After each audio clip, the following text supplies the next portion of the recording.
2 నిమిషాలు మాట్లాడవలసిందిగా కోరుతున్నాను.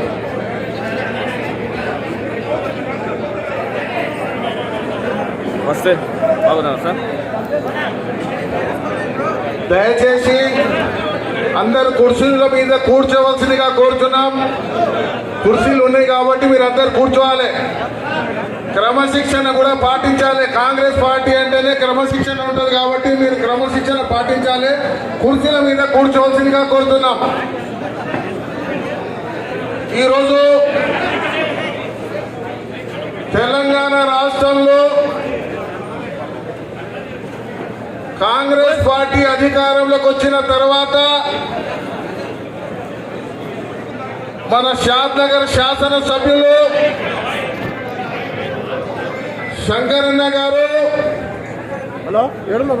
అలాగే మన రాష్ట్ర ముఖ్యమంత్రి, మన రాష్ట్ర మంత్రివర్యులు తుమ్మల నాగేశ్వరరావు గారు, అలాగే షాద్నగర్ మాజీ ఎమ్మెల్యే బి కృష్ణయ్య గారు, అలాగే షాద్నగర్ మాజీ ఎమ్మెల్యే శ్రీ ప్రతాప్ రెడ్డి గారు, వేదిక అలంకరించిన పెద్దలు, నాతో పాటు ప్రమాణ స్వీకారం చేసినటువంటి చైర్మన్ మరియు డైరెక్టర్లు, ఈరోజు కార్యక్రమానికి వివిధ గ్రామాల నుంచి, షాద్నగర్ నియోజకవర్గం నుంచి వచ్చేసినటువంటి రైతు మిత్రులకు అందరికీ నా హృదయపూర్వక నమస్కారాలు.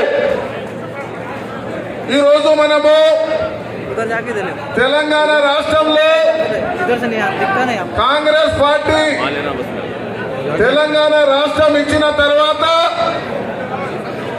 తెలంగాణ రాష్ట్రంలో ప్రజలందరూ గతంలో 10 సంవత్సరాలు ఈ తెలంగాణ రాష్ట్రాన్ని పాలించినటువంటి టిఆర్ఎస్ పార్టీ ఈ రాష్ట్రాన్ని అప్పుల పాలు చేసి, ఈ రాష్ట్ర ప్రజలను మోసం చేసి, ఈ రాష్ట్ర ప్రజానికానికి ఏదో నేను రాజ్యాధికారంలో నేను చెప్పిందే చేయాలనే ఉద్దేశంతో 10 సంవత్సరాలు అందరినీ మభ్యపెట్టి 10 సంవత్సరాలు పాలించిన తర్వాత మన తెలంగాణ రాష్ట్రంలో రాహుల్ గాంధీ గారు, రేవంత్ రెడ్డి గారు తెలంగాణ రాష్ట్రంలో పర్యటించి ప్రతి ఒక్క ప్రజలతో కలిసి ప్రజలతో సుఖ సంతోషాలు తెలుసుకొని తెలంగాణ రాష్ట్రంలో కాంగ్రెస్ పార్టీ అనేది బీదల పార్టీ, కాంగ్రెస్ పార్టీ అందరి పార్టీ, కాంగ్రెస్ పార్టీ కుల మతాలకు అతీతంగా ఉండే సోషల్ పార్టీ.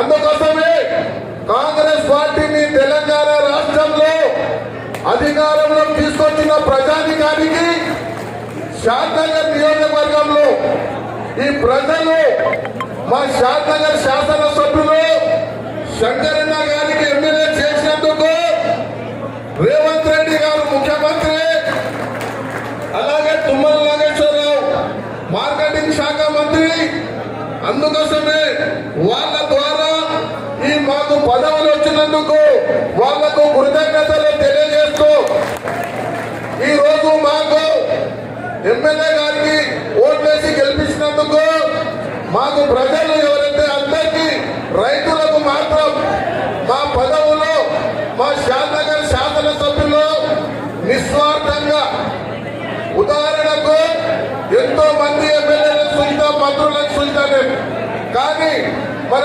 షాద్నగర్ శాసనసభ్యులు లాంటి ఎమ్మెల్యేని నేను ఇప్పటి వరకు చూడలే. ఎందుకంటే షాద్నగర్ శాసనసభ్యులు మా షాద్నగర్ నియోజకవర్గంలో ఆయన సంపాదించిన సంపదలలో ప్రజలకు కష్ట సుఖాలు ఏమున్నా వాళ్లకు అందుబాటులో ఉండి వాళ్ళ కష్ట సుఖాలు తీర్చడం జరుగుతుంది. అలాగే మన రాష్ట్ర మంత్రులు ముఖ్యమంత్రి ద్వారా షాద్నగర్ నియోజకవర్గానికి అభివృద్ధి పదంలో నడిపించుతున్నారు కాబట్టి షాద్నగర్ ఎమ్మెల్యే పదవి నా పదవి కాదు, ప్రజలు ఓట్లేసి నన్ను గెలిపించారు. ఆ పదవి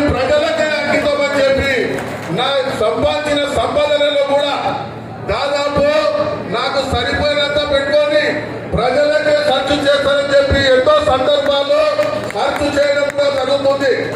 ఎందుకోసమే మనం అందరం కూడా నా వైస్ చైర్మన్ ఏవైతే నాకు పోస్ట్ ఇచ్చిండ్రో ఈ పదవి కూడా నేను రైతులకి అంకితం చేసి రైతులకు న్యాయం చేసే విధంగా నేను పనిచేస్తాను. అలాగే రైతులు ఎప్పుడు కూడా నా ఫోను రైతులకు ఇస్తా, ఫోన్ నంబర్. రైతులు ఎప్పుడు అయినా నాకు ఫోన్లో మాట్లాడవచ్చు. నేను కూడా మార్కెట్ ఆఫీస్లో వారానికి 2 రోజులు కంపల్సరీ ఇంట్లో ఉండి వాళ్ళ సమస్యలు కూడా తీర్చాలని చెప్పి ఈ సందర్భంగా తెలియజేస్తూ నాకు ఈ అవకాశం ఇచ్చే మీ అందరికీ ధన్యవాదాలు. జై హింద్, జై భారత్.